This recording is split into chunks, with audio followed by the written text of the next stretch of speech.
We were having our usual family dinner at the kitchen table, just Amy and I, because our kids are grown and out of the house. The meal was a simple veggie stir-fry concoction. I whipped up.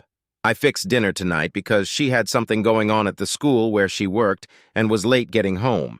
Amy's usually home before me, but not tonight. We decided long ago that a family dinner was important, not only for Amy and I, but so we could spend some quality time with our kids.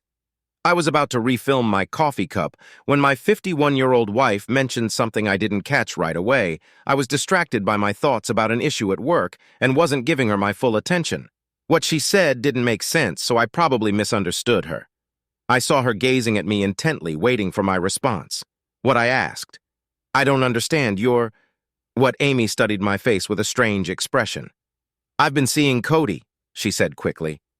"You know the new physical education teacher at school, Cody Bakerfield? I know you met him. I know who Cody is," I replied, trying to make sense of this. Suddenly, I had a weird feeling in my stomach. "So you're seeing him. What does that mean?" Amy took a deep breath. "We become friends, Cliff. I've been eating lunch with him, and after school lets out, I've been seeing him, meeting him, going out with him, sometimes seeing him going out with him," I scoffed.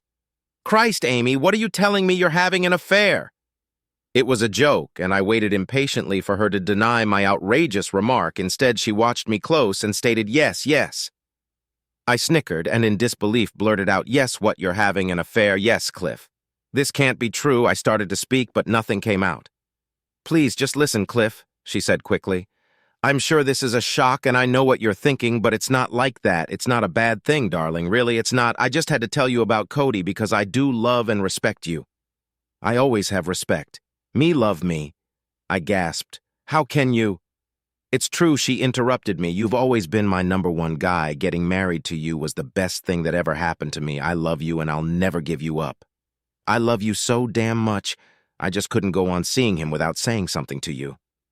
My eyes locked onto her face, holding a shred of hope that this conversation was some kind of joke, maybe a setup or something. Amy loves me as much as I love her. She couldn't be having an affair when she didn't retract her statement. I tried to figure out what the hell was going on. I don't know what to say. "Amy, I'm completely confused right now. Please don't feel bad." "Cliff," she pleaded. "Yes, I've been seeing Cody, but he's just a friend, and I certainly don't love him. Think about it, honey. My being with him hasn't affected our love and our relationship one bit." I ground my teeth, still reeling from this unexpected turn of events. "How can you say you love me?" "I do love you," she continued earnestly. "We have a great marriage, and I'll always treasure that, but I need to have other male friends too." "I've never complained about you having male friends," I countered. "I know that, and I appreciate it, and that's really all Cody is to me.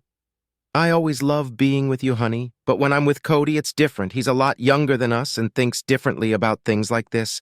I have to admit that sometimes he makes me feel like a teenager again. I haven't felt like this in stop."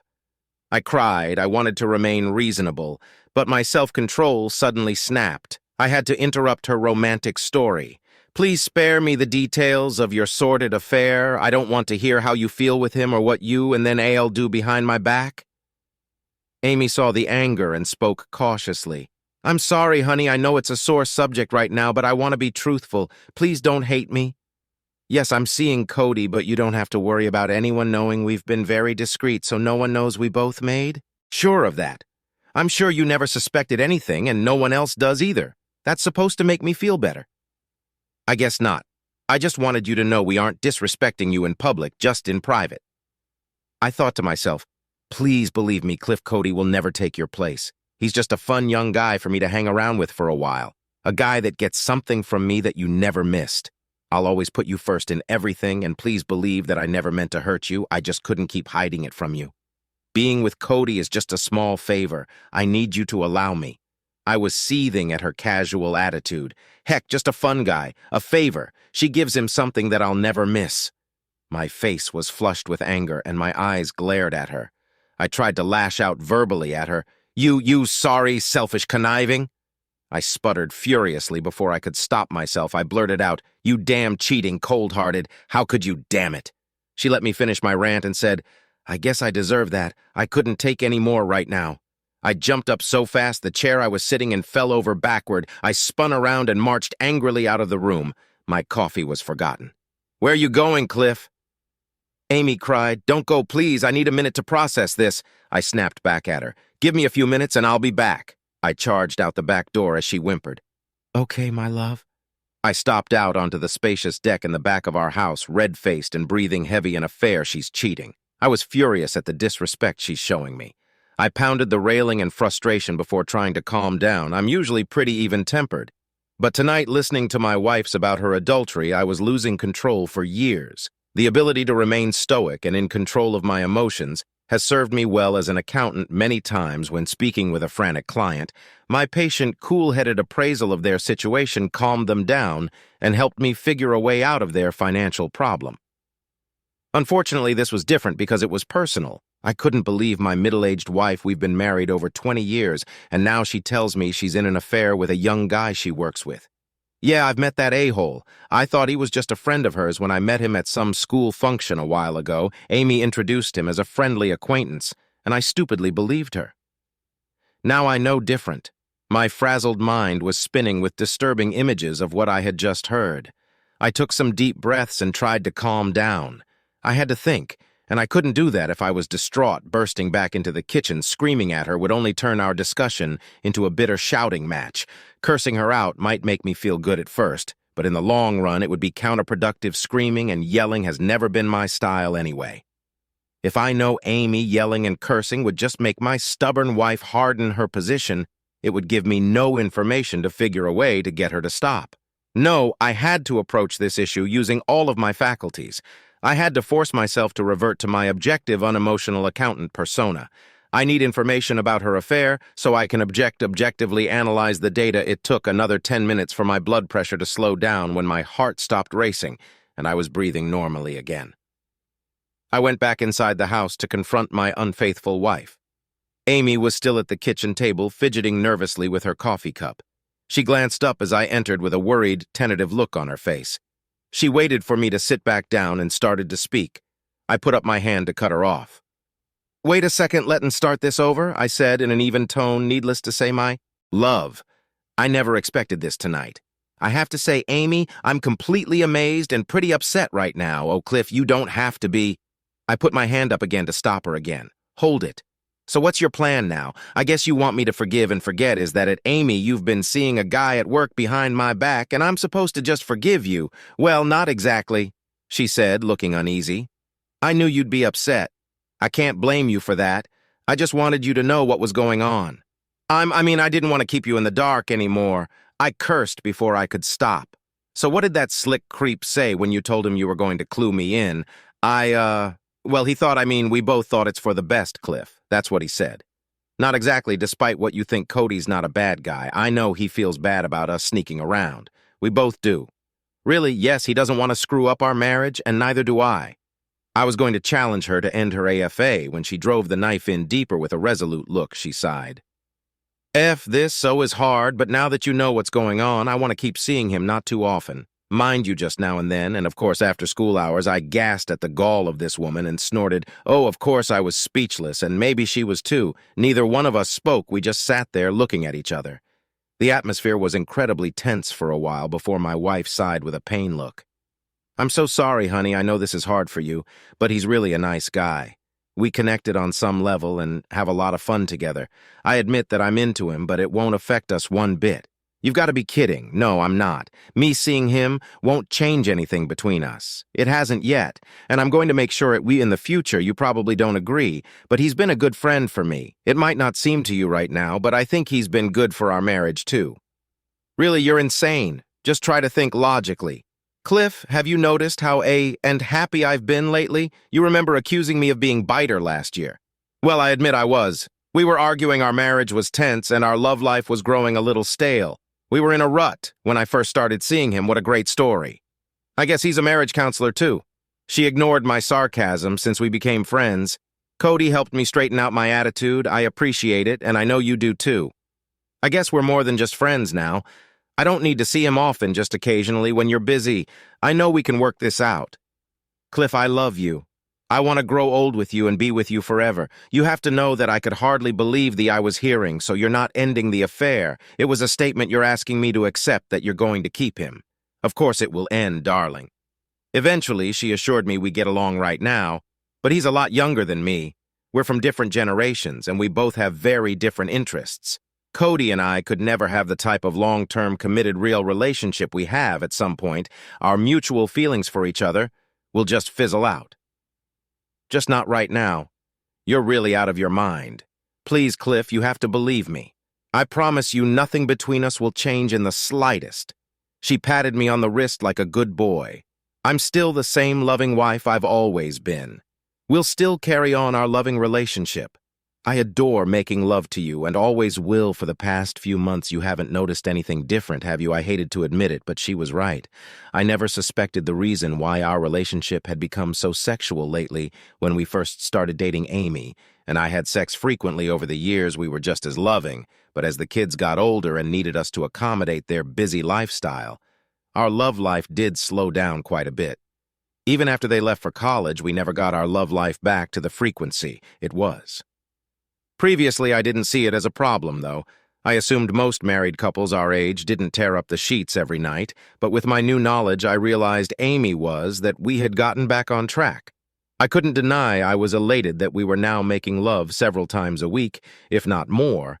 It was the same frequency we enjoyed when the kids were younger. When she asked if I had noticed any negative effect on our love life while she was screwing Cody, the truth is I didn't. When I didn't answer her, she answered for me. Of course not, she said confidently. Despite seeing Cody from time to time, I made sure I was always there for you. You have to admit we make love a lot for people our age, and I love it as much as you do. I'm here for you anytime you need me. We both love each other. I know that when I'm with you, Cody never gets in the picture. He's only a tiny part of my life. We have a stable 20-year marriage, and I want to continue that. I asked incredulously, of course I love you, but how can I stay married to a cheating 304 like you? She didn't like that. She frowned, and her sympathetic expression hardened. I'm not a 304, she stated categorically through tight lips. I'm surprised you'd insult me like that. This is the first time I've ever cheated on you, and just so you know, I've never been with a man I didn't have feelings for, so you have feelings for him. I exclaimed, that's just wonderful. How do I know you haven't just replaced me with a younger model, that you're just waiting to see how things work out with a whole? Keeping me as a backup, it's not like that at all. Cliff, she insisted, you're my husband, and I do love you, honey. I'll never leave you. It's just that once in a while I want to be with Cody, not all the time, mind you, and not forever, just until I get this weird urge out of my system. That's all I'm asking, just a little time to do something you'll never have to worry about. It won't affect us, just like it hasn't for the past few months. I sat there for a few painful minutes as my naive, brain-dead wife babbled on. I couldn't believe she'd think our relationship wouldn't change now that I knew she was a cheating. It already had. My mind was racing with disturbing images of what she and that bastard were doing every time she wasn't home. After a while, my brain came back to reality, and I listened as she kept justifying her sordid affair. It'll be better for us in the long run, Cliff. I've been so much more relaxed and positive lately and uninhibited in the bedroom. She giggled. You must have noticed how much better sex has been. I haven't turned you down for sex once, and I don't plan to. I've also allowed you some extra things that you've wanted to do for years. Well, I'll let you do anything you want now since I've been with Cody. I've been able to express the sexual side of myself fully. No more hang-ups about oral or anything you must have noticed. Don't you feel that's true? Cliff, she's right again. I did notice, and it pissed me off. Our sex life used to be pretty conservative. We do enjoy oral in a few different positions. I wasn't complaining. Amy's a lovely woman and a generous lover. We both got off, and I was certainly satisfied, but I'd be lying if I said I didn't notice that Amy had turned into a sexual dynamo the last few months. I thought it was because the kids weren't around or because of some hormonal thing as she got older. Maybe I'd become a better lover now. I realized it was screwing that young stud from school that was firing her up funny, how she thought the truth would excite me when actually it was very depressing. I always felt lucky to marry her when we met. Amy was a sexy divorce for years older than I, with 2 young children. I was attracted to her, and we got along fine right from the start. It was her second marriage, and my first. I know I was happy to be in a relationship with such a charming, intelligent woman. My coworkers used to kid me about having an older wife. But I loved her and her kids and never worried that they weren't mine. Her first husband was a loser and a deadbeat dad. He left soon after she had their second child when we married. I adopted them and raised her kids as my own while I wasn't biologically their father. I was the only dad they'd ever known. They both have grown to be respectable young people, and I'm proud of them now. After 20 blissful years of marriage, she dumps this on me. Say something, Cliff. She urged, studying my face. I know you're upset and you might feel hurt. I don't want you to. I want to help make this as easy as I can. I know you still care for me, and I know you have needs. Let me help you feel better, honey. You can always be my number one. She rose from her seat, flashed a suggestive smirk, and came to me swaying her hips in a manner that usually turned me on. Please don't worry about anything. I'm here for you. Let me know how to help you, baby. I'm sure we can think of something when she started to sit on my lap.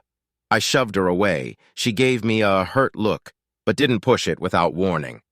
I got up and bolted from the room. It caught her by surprise, and she barely had time to call out, "Wait," before I was out the door and into the car. As I drove off, I saw her at the doorway with her hands covering her face.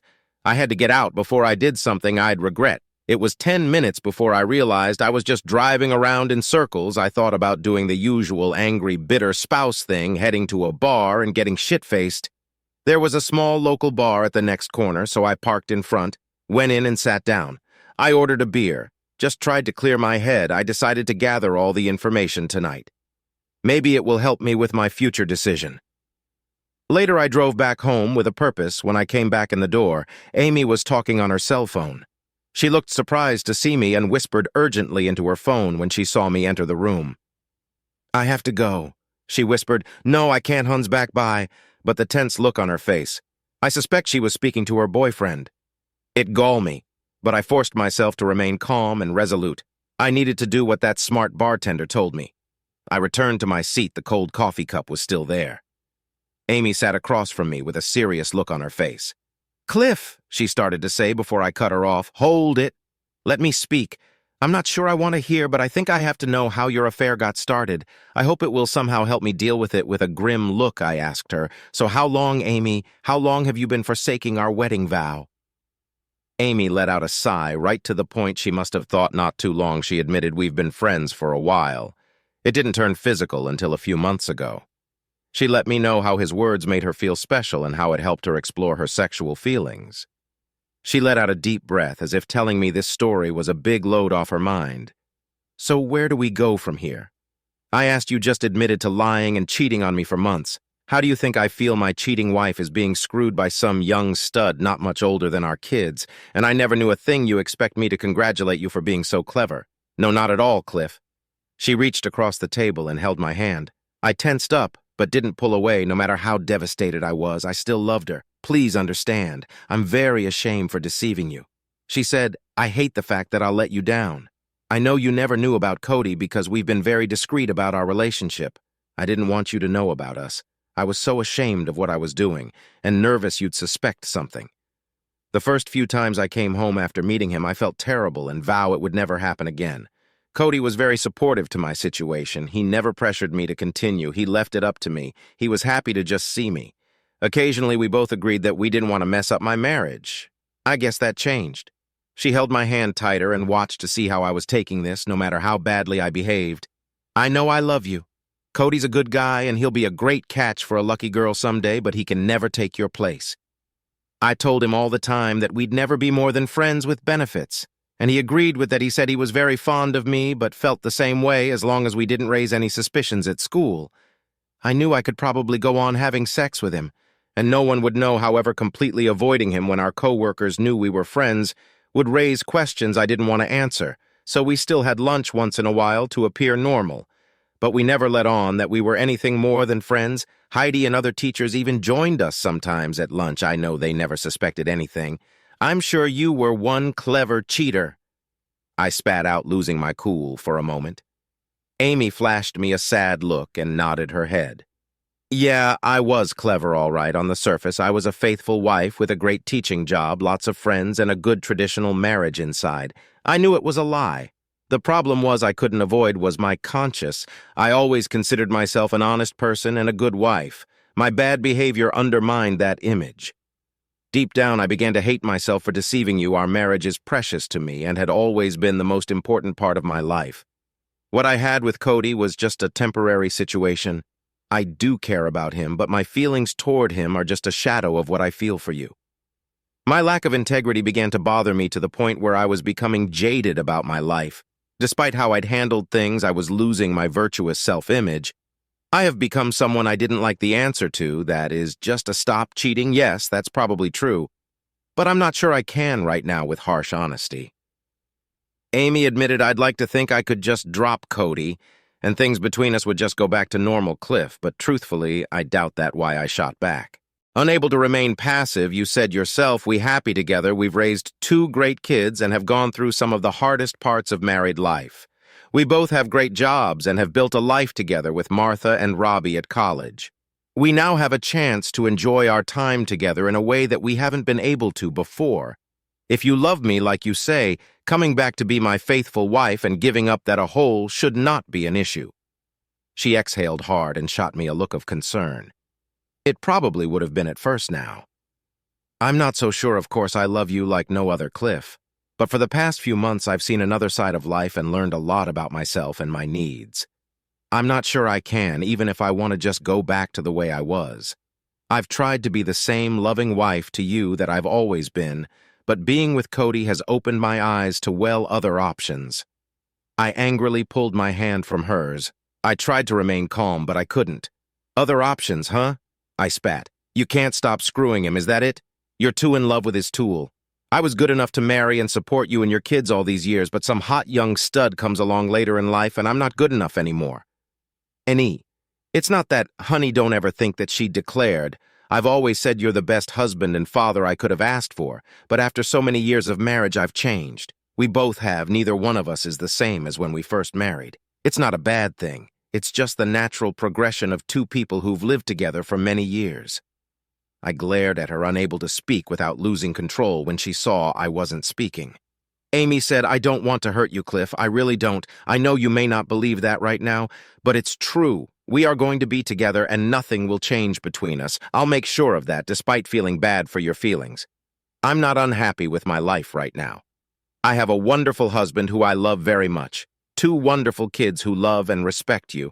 I just have a male friend I see occasionally for fun and excitement, a nice young guy that I like who makes me feel things I haven't felt since I was a teenager. I hope you can understand how I feel and that you love me enough to allow me this favor. You, I whispered under my breath, you. If she heard me, she didn't say anything, she just kept talking. It's not a bad thing, Cliff. Just remember I'm always there for you. You can always count on me. But I'd like things to remain the way they are for a while longer, not forever, just until I finish exploring these new experiences, then I'll end it with Cody and go back to being yours exclusively.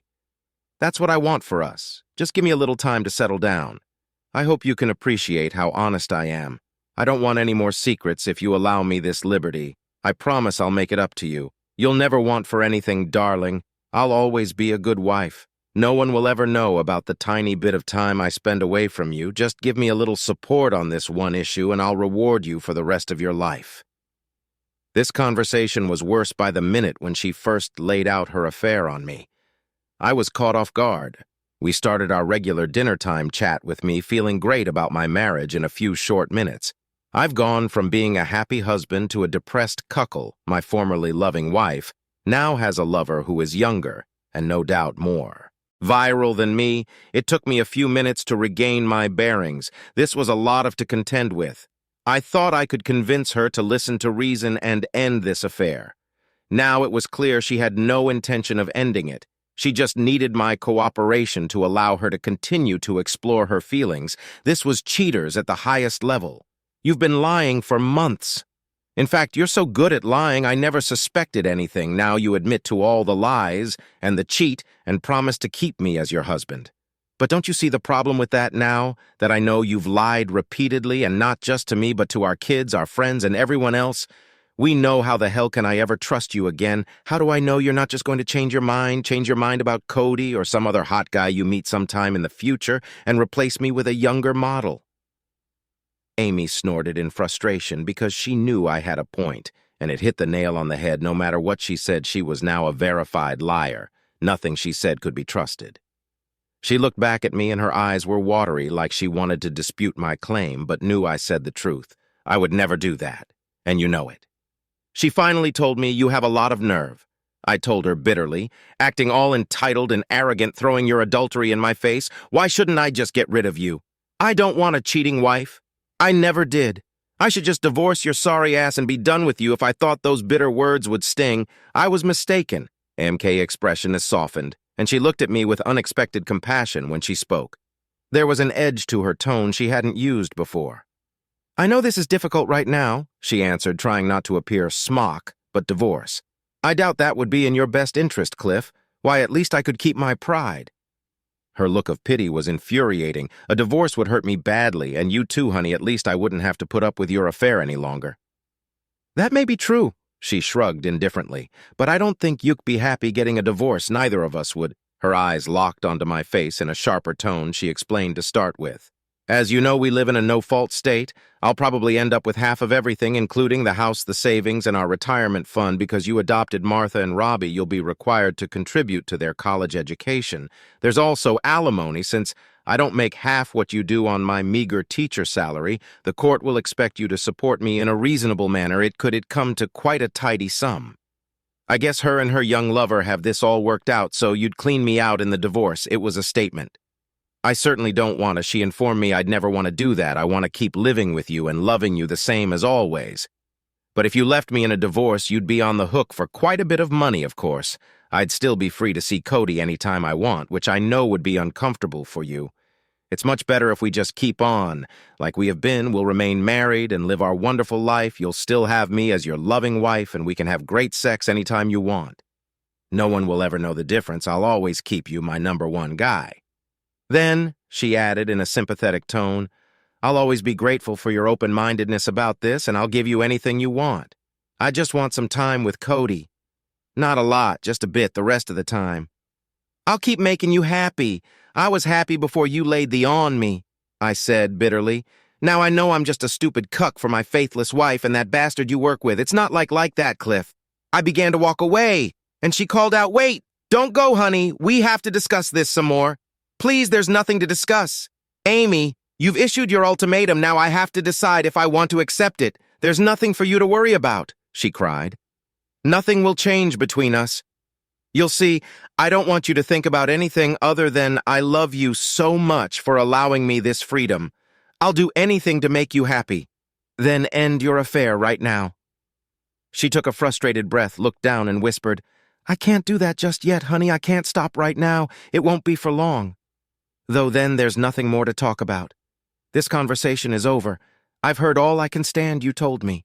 How you feel, and nothing I say will convince you otherwise. At the same time, I'll never be able to believe anything you say again. I give up trying to talk ES to a liar and a cheat. I went into the den and turned on the TV. I didn't care what was on. I was still in a daze from the difficult conversation. I thought about going to a hotel and staying away without telling her. I was so angry, I wanted to hurt her the way she hurt me. But I knew leaving home and getting drunk was not my style. I guess I'm too rational or boring to do anything rash. I was numb and tired. It felt like a nightmare. How could she do this to me? I watched TV for another hour or so. There was a game on, but I couldn't tell you one thing about it. I heard my wife leave the kitchen at some point. The sliding glass doors opened and closed when she went out on the back deck. I guess she was calling someone and needed privacy. Probably the had boyfriend to let him know how our conversation went. She came in quite a while later and entered the den. I was on the recliner, so she couldn't sit next to me. She did move close and watch me for a while. Are you all right, Cliff? She asked sweetly. I know this was a lot to accept, honey, and I want to help you. I glanced over and saw her flash me a weird smile. You want to talk some more, or do you want to go to bed? She asked. You know, I'll do anything to make you feel better. I really want to. I was disgusted offering me sex to console my hurt feelings. Pity sex for your poor old husband? Probably at the suggestion of her boyfriend, Sloppy Seconds, for the clueless dupe. How cliché, the whole idea pissed me off. I just ignored her offer and went upstairs to bed. I was furious with my wife and thought about sleeping in the guest room, but decided she was the one at fault, so why should I leave my room? I undressed in record time and jumped into bed a few minutes later. Amy entered the room. She saw I was already under the cover, so she went to our private bathroom and changed into a sexy nightgown she knew I liked. She turned off the light, slid under the covers without a word, and began sliding toward me. I now know she's a cheater and had no intention of putting my dick into her well-used hole. I turned on my side away from her, and she'd get the message. Instead, she moved closer, tried to spoon me, and reach for my cheek to turn me to her side. I pushed her hand away like the fool around honey, she whispered softly. Suddenly, an image appeared in my head. It was a revolting image of my slender 51-year-old wife on Cody's bed. She was lying on her back, getting vigorously screwed. I imagined her grabbing him and smiling at him as he took what was exclusively mine without moving. I pulled her hand off me and said, "Never again." "But honey, I know you're upset. I just wanted to—" I flipped over and glared at her. She was startled by my angry expression and drew back from me, even in the dark. I'm sure she could sense my bitterness. Of course I'm upset.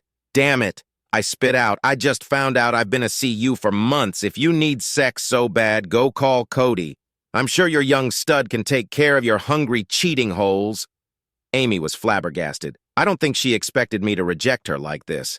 I glared at her for a few moments, then spun back on my side facing the wall. Amy didn't say a word, and didn't bother me anymore. I had a lot of trouble getting to sleep, and I know she did too. The next morning, I was up before the alarm went off. I barely slept, and was still bitter as hell at the conversation. Last night, Amy was in bed, but she wasn't asleep. I took a quick shower, and when I came out, she'd already left the bedroom. Amy had to be at the school an hour before I did. I've always been an early riser, even though I didn't have to go in early. I was usually up before her and sometimes even fixed breakfast. Not anymore. That was before I knew she was screwing that a hole. I dressed and cleaned up in record time when I left the room. I saw her downstairs fixing breakfast in the kitchen for a change. "Good morning, Cliff," she called out sweetly. "There's bacon and eggs for you and some toast. You want some coffee too, dear?" I ignored her greeting and her offers screw her and her boyfriend without even looking in her direction. I just walked out of the house. "Cliff, wait, please," I heard her call out as I slammed the door, got in my car, and zoomed off down the street at work. I tried to forget about my problems, but I kept thinking about her and that young sob and couldn't concentrate through the day. I got several calls from Amy I didn't answer, and her messages went a voicemail. I didn't bother listening to them and just deleted them. She sent me a few cute texts. I glanced at them and deleted them too. With her texts and calls, I couldn't get her out of my mind. I made several simple mistakes in some of the work I was reviewing and finally decided to take the afternoon off.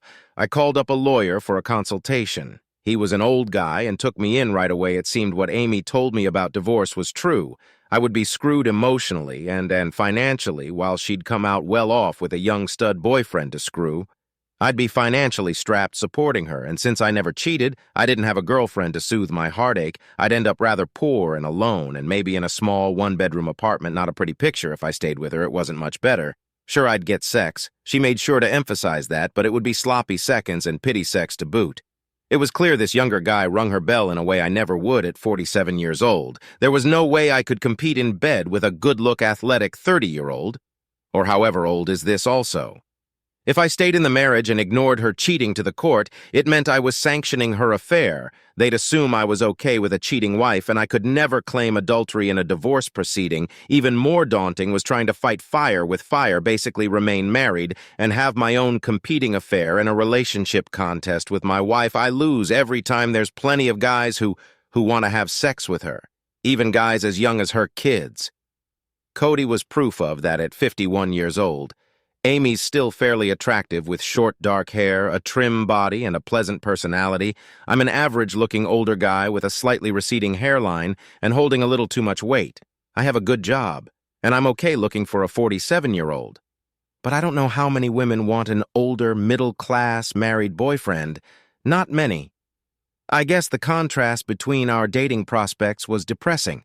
She was still hot, and I was not. After a frustrating day in the office, I went to the bar for dinner. I stayed away as late as I could. Unfortunately, I never got into the bar scene, and it was boring being by myself. I wanted to be home with my wife, sipping a beer and snuggling by the TV, not dousing my sorrows alone in a bar, gulping alcohol, surrounded by a bunch of lonely guys like me. When I got home, Amy was already in bed. It wasn't that late, but I guess she just gave up on me getting home, not that I cared. Scared, I woke up early after another difficult sleep. I left the house at dawn and went at Denny's for breakfast. I drove around and did some window shopping, basically wasting as much time as I could. Then I went back home wondering if my cheating wife was there, or out screwing that young bastard at his apartment. It turned out she was home. She must have heard my car pull up because when I got to the door, she opened it and welcomed me with a smile when she tried to kiss me. I turned my head so she hit my cheek. She looked surprised when I pulled away from her embrace and moved past her. I went into the den for a while to keep away from her later. When I came out, I found her in the kitchen. I went in to get a beer. Then I went to the living room and turned on the TV. She showed up a few minutes later with a glass of wine. "Mind if I join you?" Amy asked pleasantly. I noticed she had changed. She was now wearing a thin tank top that fit tight to her and left her arms and shoulders bare. She also was wearing a pair of tight, skimpy shorts. I couldn't miss the SC of her spicy perfume suit yourself. I was sitting on the sofa this time. I moved to the side, giving her the rest of the sofa. She made it a point to sit right next to me during the TV show. Amy grew more amorous. I knew the wine had her a little high, maybe even a little horny. She certainly wasn't drunk when her head moved close to my neck. I picked that exact moment to say, "I need to use the bathroom." "Amy." I politely moved her back, got up, and walked away. As I left the room, I saw her look at me funny because I almost never failed to respond to her advances. I finished up in the bathroom, but instead of going back to the living room, I went into the kitchen. "You coming back?" she asked. "This show is getting good. Not right now." I purposely stayed in the kitchen for a while. When I thought it was long enough, I left the kitchen with a beer and went straight into the den, shutting the door behind me as expected. Amy opened the door a few minutes later. "What you doing?" she asked with a smile. "Just some stuff I need to get caught up on." "You don't want to watch the show better." "Not, oh, okay." She was still standing there as I kept my attention on the computer. When I didn't look at her, I could almost sense her frustration. I knew she was puzzled after such a nice dinner. I'm sure she hoped there'd be a thawing in the atmosphere. A minute or so later, I felt her hands on my shoulders. "What are looking at now?" she asked, glancing at the computer screen and pretending to show interest. I had pulled up some paperwork from an account I was working on. It was a complicated financial spreadsheet, so I knew she wouldn't know what it was. "I got kind of busy on Friday and didn't finish this." I told her I didn't think you'd mind if I missed the show. "Oh, of course not." I shivered when she began rubbing my neck. She knew I like having my head and neck rubbed, and she made the massage suggestive as she could. Her hands were moving around my neck, scratching my head a bit. I could smell the alcohol on her breath when she leaned down and kissed my head lovingly. I just ignored her. It took 10 more minutes for her to get the hint that I wasn't interested. Finally, she just walked away and went back to the living room. "Could you shut the door, please?" "Okay," she said as she pulled it closed behind her. I breathed a sigh of relief. After being my soul lover for so long, Amy still turns me on a lot. All that she was doing was designed to get me horny, and it was working, but I was determined to remain disinterested in her feminine charms. I had no intention of sharing them with another guy. It took me 3 hours to finish the work. When I went upstairs to bed, I found her asleep. She was wearing a very revealing nightie with matching panties. I guess he wanted to seduce me in that skimpy outfit. It sure would have my appetite for sex. She planned to surprise me, but grew tired from the wine and fell asleep. Sunday morning, I got up before Amy and once again ignored her all day. On Monday, her car did not start, and I had to drop her to her school. She asked me to pick her as well later. During the day, I got half a dozen calls from Amy's school. I knew she was desperate to tell me that she'd get a ride home, no doubt from her boyfriend. I just ignored them. I made sure to leave work early and got to Amy's school before her last class let out. I waited for the kids to leave the room. When I showed up in her classroom, she was quite surprised and not too happy. "Hey, honey, ready to go home?" I chirped happily. She leveled a harsh glare at me. "I called you all day, Cliff. Why didn't you call me back?" "Sorry, I was pretty busy today. I wanted to tell you I've already arranged a ride home." "Oh, really? Well, no matter, I'm here now, so let's go." At that moment, an all-athletic guy with dark hair breezed into the room. He moved easily toward my wife like he expected her to come over and kiss him. Of course, I recognized him right away. It was her boyfriend Cody. I'd seen him before, but I didn't take note of him that much. Then a few feet away, he looked even younger than I remember him, more like a college frat boy than an adult teacher. He had on sneakers, shorts, and a t-shirt which displayed his muscular arms and legs. He's an ass, but he was good-looking and did appear to be in great shape. I could see why Amy was attracted to him. Amy's eyes widened when he arrived. Cody looked a little confused.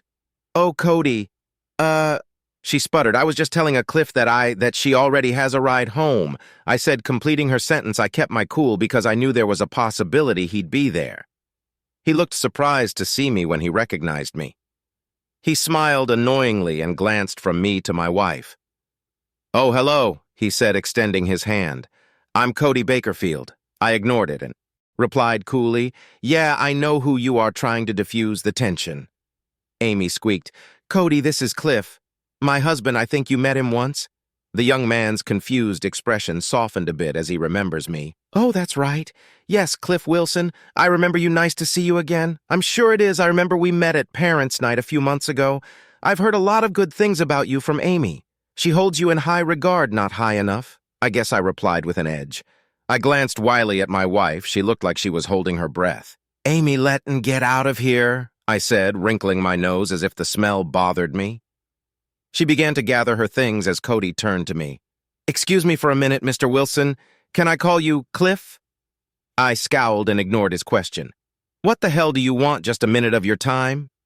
"Cliff, I know there's some tension between us. I guess it's understandable, but there doesn't need to be. I know Amy let you know about our friendship, so I just wanted to make it clear that I have no animosity toward you.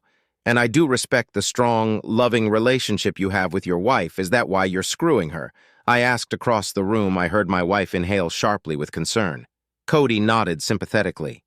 "Yes, it's true. Amy and I are good friends, and we have expressed our friendship intimately.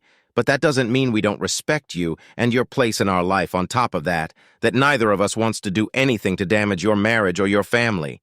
We can only be friends and no more than that. She's always said she loves you and only you. This is one slick-talking a-hole."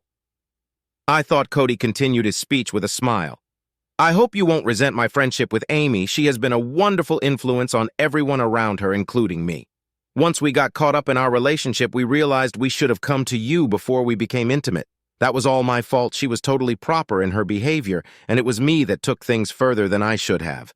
So you admit you seduced her in a way. Yes, she's a lovely woman, and I admit being a little infatuated as a result of my lack of self-control. I found myself behaving in a non-professional manner, but believe me when I say that I never meant you any harm. On the contrary. I appreciate you letting her teach here so she can be a role model for the kids. Her friendship has meant a lot to me, and I'll value it for the rest of my life. That was some serious. I didn't know what to say. I glanced away from this idiot's face to my wife and saw her watching his performance in apt attention. Her eyes were sparkling as if impressed with her young lover's respectful viewpoint. "So if I asked you to quit screwing her, what would you say?" He shrugged and said, "I understand your concerns. I probably would feel the same as you, but as far as ending our friendship, I'd have to leave that decision up to her. Amy is a very intelligent, passionate woman. If she doesn't want to see me again, I'll respect her wishes if she does. I don't know how I can say no to her. I found myself unable to dislike this guy. I appreciated his honesty, but hated him at the same time. As reasonable as he sounded, the end result was that unless I physically took him out or found some way to strong-arm him, he was going to continue screwing my wife whether I liked it or not. I looked away and found Amy, and exchanging glances, I hated the look of adoration on her face. She was as old as his mother. But in his presence, she was just an adolescent teen with a crush on her teacher. No matter how Amy used to feel about me, it was certain that now I wasn't in the same category as her new hot boyfriend. I was totally deflated by his glib speech. I guess I could have taken a swing at him and maybe even connected a couple times, but he was in great shape and probably could have kicked my ass with no problem in a fight. He would have made me look even more foolish than I already felt, feeling like a deluded old fool. I pushed past thee and headed out the door. Without looking back, I heard my wife and Cody exchanged a few hushed words. Then she trotted out after me. "Cliff, wait up, honey," she called out from behind. I heard her high heels clicking on the hard floor as I walked as fast as I could back to my car. I didn't even want to be around her now. The whole conversation left me feeling weak and emasculated. It was obvious how much Amy thought of him. I knew I can't compete with a young, fast-talking stud like him. I hated him for seducing my silly wife, although at the moment I was probably more upset with her than I was with him. Amy was quiet on the ride home. She said a few kind words to me, but mostly she just sat there staring out the window, no doubt thinking about the strange scene in her classroom. I don't know what she thought about her boyfriend now. Probably more impressed with him than ever. I know my status took a big hit. I came off as weak, bewildered, and hesitant, while he babbled confidently about his respect for me and how impressed he is with my wife. We got home, and as I trudged up to my bedroom, I felt like I was 67 instead of 47. Amy could see I was depressed, and she tried to make me feel better, but it was no use. She even suggested giving me a back rub and maybe more, as she put it, to help me sleep. I wasn't interested in having her touch me in the least. She cast me a sad smile as she got in her nightgown and lay next to me in bed the next night. I moved my clothes into the guest room. Amy was very disappointed at that she argued with me to stay. I told her what was the point now that she was getting her jollies with Cody. She fired back that I was her husband, and my place was by her side. She even promised to give me anything I wanted sexually if I just stay by her side at night. I let her go on and on as I ignored her, and pretty soon I was sleeping in the small single bed in our guest room. Amy went A-B bed that night, sobbing that week went by in a blur. Amy and I got up, went to work, came home, ate dinner, and went to bed later. We had an argument, and she just denied that I had any reason to leave her. She said I was just being childish, and I could move back any time I regained my senses. I refused to back down, and after that night, we didn't sleep together anymore. Amy was always home before me, which was no surprise because I normally worked later than she did. She always had something ready to eat, and we just ate without saying too much. We had no weekend plans again, so Friday and Saturday nights were spent at home watching TV after TV. We'd go to our separate bedrooms to sleep. I never knew if she was seeing Cody anymore. She never told me one way or the other. But I suspected she was. Even if I got home on time, she had plenty of time to screw him after school let out. He didn't live far from their school, so I'm sure they were together. She tried her best to keep her affair from me, but I'm not stupid after watching her glowing expression as he spread his crap in her classroom. He was probably getting more sex from her than I ever did. Amy knew that I was depressed. She stayed friendly all the time and let me know that she was anxious to restart our love life. If I wanted in the evening, she would wear something a little revealing and asked me if I needed her help. As she gave me some encouraging looks, we both tried to keep our conversations upbeat and casual. A couple days after the confrontation in her classroom, I came home feeling worn out and depressed. I saw Amy's car in the driveway. There was another car next to it that I didn't recognize. I went in the house and found Amy and another woman out on the deck. Both of them were laying on our lounge chairs, and both were in bathing suits. The sun was low, so they weren't getting a tan. They were just relaxing in the shade, sipping on glasses of wine. Amy heard me come in and got up and came inside. Her friend stayed outside. "Hey, Cliff." She greeted me. "I'm glad you're home." She came and went to kiss me, but as usual, I turned my cheek. I guess she expected it now because she didn't act surprised. Her baby, CED, holding me rough day. Not really, that's good. She said, "Then why don't you get changed into something more comfortable, Cliff, and come out back and meet my friend Susan." "Cliff, this is Susan," Amy said, making the introduction. "I've known her for just a short time, but she's a good friend and she wanted to meet you." "Hello, Cliff," the woman said, getting up and shaking my hand. "Nice to meet you." "Susan." The woman gave me a firm handshake and a smile. She's a short, vivacious woman with short blonde hair and a curvy body. She was a little overweight with a pretty face, and her one-piece suit fit tight around her generous curves. I guess Susan was in her mid to late 40s. Both were attractive, mature women that most guys would admire after an hour or so of chatting. Amy called the Chinese restaurant for takeout when the food arrived. We went inside and sat around the kitchen eating. Both women were drinking wine, and as the evening wore on, were getting giggly. It was Friday night, so I knew they wouldn't have to go to school in the morning. It was getting rather late, and I was feeling a little tired. The women were still sipping wine and seemed pretty high by now. I only had 3 beers, so I was far from dry. They were laughing as Susan told another of her funny stories when I told them I was headed up to bed. Both of them looked a little surprised. "Bedtime already," Susan quipped. "It's not even 11 o'clock, honey. He gets tired early now." Amy laughed. I think Yoon's getting old. That made both of them laugh. I didn't join them after living like a monk for so long. I was a little annoyed by Amy's pointed joke. I guess she noticed my peeved expression and patted my hand. "I got tired of listening to their crap." "Good night, you too," I said gruffly as I got up and laughed. That night I had an incredible sex dream of a woman with me. It was very vivid, so much so that it woke me up. My brain was foggy. I was almost ready to climax when I opened my eyes and was surprised when the erotic sensation in the dream didn't end. I looked down my body to see a blonde woman's head in my lap as my sleepy brain came awake. I felt someone lying next to me and found Amy there. I was shocked to say the least. I bolted upright and shoved the woman off my lap, and I jumped out of bed feeling very disoriented. It was still dark. As I stood there trying to gather myself, I saw both Amy and Susan lying naked on the bed, watching me with smiles on their faces. "What the hell are you doing?" I cried in shock. "We just trying to make you feel good, honey," Amy told me softly. "I thought you'd like it." "Yes, big boy," Susan said, reaching out her hand. "Come back to bed and let me finish what we started." "You're going to love it." "Please, Cliff," Amy whispered. "I know what you told me, but it's been too long. I want you to be happy, honey. Just let us take care of you. Please, screw you." I was angry and confused. How dare they trick me in my sleep when I couldn't stop them? Maybe Susan didn't realize what a sore subject our sex life was, but Amy sure did. I left the room in a huff and went downstairs to the kitchen. I spent a few moments washing my face in the sink to get the sleep from my eyes. When I turned around, both women were standing in the doorway. They were watching me closely. They seemed a little embarrassed as they moved to the kitchen table. They had their robes on. "What the hell were you thinking?" I asked them harshly. They shared an uneasy glance. Amy said softly, "We just want to help you." "Yes," Cliff said. "Susan, Amy told me about your, situation. She thought that I could help bring you out of your slump." "I still think I can if you let me. I don't need any help," I said, "and I'm not in a damn slump."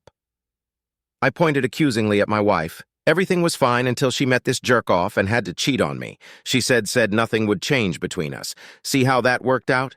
Everything changed. She's been cheating on me for months, and I'm pretty damn sick of it. "She told me that," said Susan. "I personally don't think she should behave that way. But she's a big girl and makes her own decisions." I shot back, "Yeah, she made it clear, and look where we are now. I know she doesn't want to hurt you, Cliff. Easy for you to say." I told her, "Don't you think it hurts knowing my wife isn't satisfied with me? She has to go screw some guy half her age to get her rocks off. How do you think I feel? Amy's getting screwed really good. All right, her hot boyfriend's screwing her so good now she can't quit screwing him. She basically told me I have to live with it, like it or not. I'm stuck with her sorry ass." Amy cringed at my accusation. It's nothing I haven't said before, but maybe this is the first time Susan has heard it. She glanced over at my wife with a knowing look. Then she looked back at me. "I didn't mean any harm, sugar. We thought you might like to try both of us. I thought you'd enjoy it. I think most men would." "I'm not most men." I yelled at her. "I'm sick of her cheating. I hate cheaters. She knows that instead of ending her sleazy affair like she should, she wants me to cheat too. And when I won't, you both try to force me to cheat when I'm asleep. That's a low blow, Amy. Even for a 304 like you." Susan looked a little guilty, and Amic eyes lowered to the floor. "I just want to make you happy," my wife whispered with a catch in her voice. I thought you might like to have both of us. I know you don't want me, but Susan's a sexy woman. She wanted to be with us tonight. I thought it would be fun." "Well, screw that," I snapped. "What do you plan next, to drug me and put me into a trance where I'm out of my mind?" "Come on, Cliff, we didn't do anything that bad." "Oh, yeah, well, I got an idea. Why don't you two invite Cody over? I'm sure that horny bastard will jump at the chance to screw a couple 304s like you. And since you're so into screwing, how about I make a few calls to some sick guys? I know you can have a screwing gangbang. Wouldn't that be great? Please stop it." "Cliff," Amy said with irritation. "I get it. We made a mistake, okay? No need to go crazy and be so insulting. So now I'm the crazy one. Well, I'm out of here," I said, leaving the room. "You both make me sick. I thought about going to a hotel, but damn it, I wasn't going to let my stupid wife chase me out of my own house."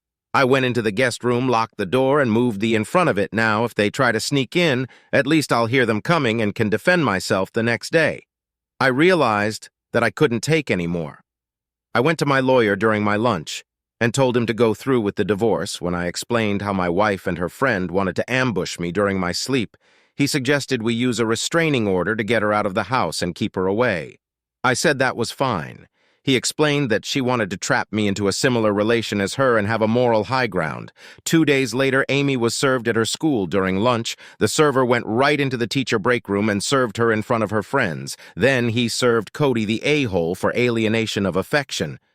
After that, he went to the principal's office and served him for allowing Amy and Cody to carry on an affair during school hours on school property. We didn't have proof of that last charge, but we were going to round up witnesses about the exercise class and hope the story Amy told me left out that part. I was sure that some of the teachers suspected Cody and my wife's affair Tom would tell. Either way, it was a fact that they were cheating, and I was suffering for it. I got a call at work right after lunch. "Damn you, Cliff." Amy screamed at me, "You damn fool. I told you what would happen in a divorce. It can't be worse than living with a cheater and a molester. I'm sick of you and your jerk of a boyfriend. Both of you can go to hell. I get why you're upset with me." She said, "You've made that clear dozens of times," but did. "You have to involve Cody in your revenge. He's a nice guy. Having this charge on his record will not be good for his career, tough. He should have thought about that before he decided to screw a co-worker. He's just as much of a sleeve bag as you and deserves everything he's getting, by the way. Don't bring any of your 304 to the house anymore, and you can stay away, too. You can read the restraining order I've had taken out against you. You have to keep away from me. I've also changed the locks so you can't bring your 304 girlfriends over to force me anymore. You're nuts." "It wasn't like that at all," she yelled. "Most guys would have jumped at thee to have two hot women in bed, but not you. I guess two sexually charged females are too much for a wimp like you." Susan was.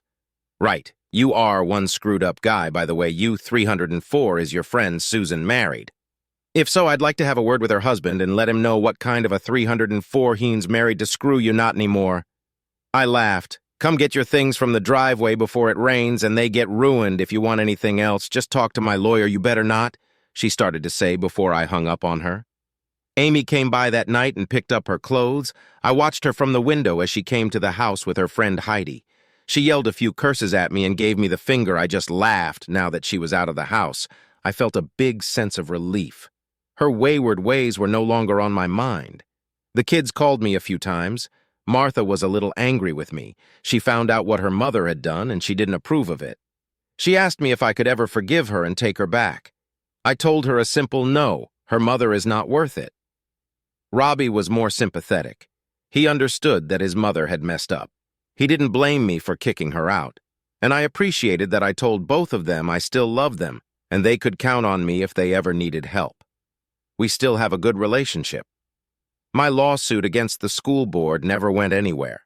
Apparently, Amy was truthful that she never had sex on school grounds. She and her boyfriend only screwed at his apartment or some other place, but never at the school. In fact, we had trouble finding anyone who even knew they were having an affair, so she was right that they had kept their cheating a secret. But the fact that we couldn't prove misconduct while on school grounds didn't save Cody's job.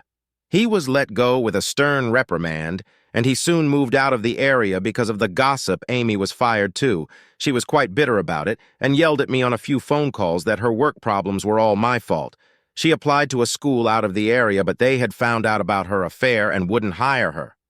Martha told me she was working as a receptionist as a real estate company in the next town over. The divorce took a while to go through. We had to sell our house because neither Amy or I could afford it on our own. I might have been able to, but it was too big for me anyway. Amy only took a few items from our house when she moved. I got a 2-bedroom apartment near my work and put a lot of our furniture into temporary storage. Why did I take so long to divorce her? You may ask. Let me explain. In all the months that I was living with her, I slowly cleaned out our joint accounts. She never knew, as she was too involved with her affair. After the divorce, I didn't date much. I was gunshot with women and money was tight with the kids' school bills and Amy's alimony. I wasn't able to hide much from Amy's lawyer, but once I was on my own, I spent very little and my finances began to improve. I put myself into my work and am now getting near a promotion at my company after the fiasco with my wife. I'm a little leery about my ability to handle a long-term relationship. I didn't feel comfortable jumping right back into the dating scene. I met a few nice ladies from concerned friends. I don't know how it will turn out, but even without a steady relationship, I do enjoy meeting women and hope to find some female companionship with a nice woman. One Friday night, I was out with an attractive woman I met from work. Her name is Stacy, and she's in her late 30s and has been divorced for a few years. She's sweet as can be, a lot of fun and good-looking. It was our third date, and we were across town enjoying our dinner. At a nice restaurant, we were having our coffee and dessert when I noticed a familiar-looking older woman a few tables away. The old woman was painfully thin with short blonde hair and was having dinner with a much older man. He was frail-looking, and what little hair he had left was gray. He looked to be in his 70s. At first glance, I didn't recognize her, but looking closer, I saw it was my ex-wife, Amy. I mentioned to my date that my ex was close by. Stacy looked over and seemed rather shocked. That woman's your ex-wife, she stated with amusement. She looks more like than your wife. I explained that she was a few years older than me, to be exact, and that she must be having a rough life. After we split up, I was a little worried how thin she was, almost too skinny. Gosh, Stacy laughed. She looks old enough to be your mother, and he looks like her father. I can hardly believe she was your wife. I tried to appear unaffected, but inside I was worried about Amy. She had on a sleeveless dress, and I could see the flesh on her arms was just flapping skin hanging off her bones, though the wrinkles on her face that she had when we were together seemed to have deepened considerably. I didn't tell Stacy, but she looked very unhealthy. I hope she was taking care of herself. We didn't discuss her anymore. We finished our delicious meal, and leaving the restaurant, we went to the front, and Stacy needed to use the bathroom, so I waited by the entrance for her when I felt a tap on my shoulder. "Hello, Cliff," a familiar voice said to me. "Hi, Amy." I replied. I turned around, and there she was. Her face had aged a lot, so much that I barely recognized her. I was going to politely say how well she looked, but I didn't want to lie. Instead, I just said, "How nice to see you. How are you?" "Oh, not too bad." Her once sparkling blue eyes had DEED, her face was thinner, and the skin looked ashen with an unhealthy pallor in her cheeks that was worrisome. "I speak to Martha and Robbie sometime," I told her. "They seem to be doing well in school." "I'm glad about that, yes. Martha comes and visits once in a while, Robbie, not so much. We just stared at each other for a minute." "Well, Amy, I don't want to keep you from your date. He's not my date." "Not really," she replied vaguely. "Oh, are you still with Cody, then?" I asked, innocently. A haunted look came into her dull blue eyes. Amy lowered her head for a moment before she spoke. "No, Cody and I aren't together anymore," she answered in a raspy voice. "I haven't seen him since a few months after our divorce." She looked up at me and added softly, "But that it's okay. I don't want to see him anyway. Sorry to hear that." Yeah, there was an awkward pause, and I wanted to end the conversation before Stacy returned. "Well, it was nice to see you again, Amy." "Yes, it is," she said, holding my gaze. Her skinny fingers suddenly grasped my arm in a surprisingly tight grip. "You know, Cliff, I'm really sorry how things turned out between us. You were right. I was. Yeah, about everything. Cody wasn't worth it. I know that now." She spoke with emotion. Her eyes were watery. "Are you married? I saw your date. She's real pretty." "No, I'm not married. You know what they say, once bitten, twice." "Shy, I meant it as a joke," but she didn't laugh. She just watched me with sad eyes. "Yeah, I hear that, honey. You always were the man for me." I knew it then, but was too stupid to appreciate it. "Oh, well, I don't know what to say," I replied, a bit tongue-tied. "Listen, Cliff, if you ever feel like talking about it," she said as she shoved a scrap of paper in my hand. Her wrinkled face watched me for my reaction. I didn't reject the paper, and for a moment her blue eyes sparkled again like they used to when I loved her. "I really would like to hear from you, Cliff. I know we can never be together. I know I messed that up, but I hope you're happy now. I know you weren't with me. Your date is real pretty. I just hope she appreciates the opportunity she has to be with you then." Without another word, Amy turned from me and shuffled back to her table. She said something to the old man. He glanced over at me with a curious look. "Stacy came out of the restroom about that time. You ready to go, Cliff?" "I sure am." We left arm in arm. I left the restaurant and threw the scrap of paper in the trash on my way out. That was the last time I saw Amy. I heard from her kids that she was living with some old guy a couple towns away. Probably the same guy I saw her with at the restaurant. They said she's not doing too well, her health isn't good, and she has diabetes. Luckily, the guy has money to support her. Stacy and I never married, but I'm still doing well working as an accountant. I still see my kids as much as I can, but not their mother. I guess I still feel something for her, but after what she put me through, I can never live with her again and want to keep it that way, dear listeners. Help us reach 1,000 subscribers on YouTube. Something super special awaits once we hit that milestone. Subscribe now and join the fun.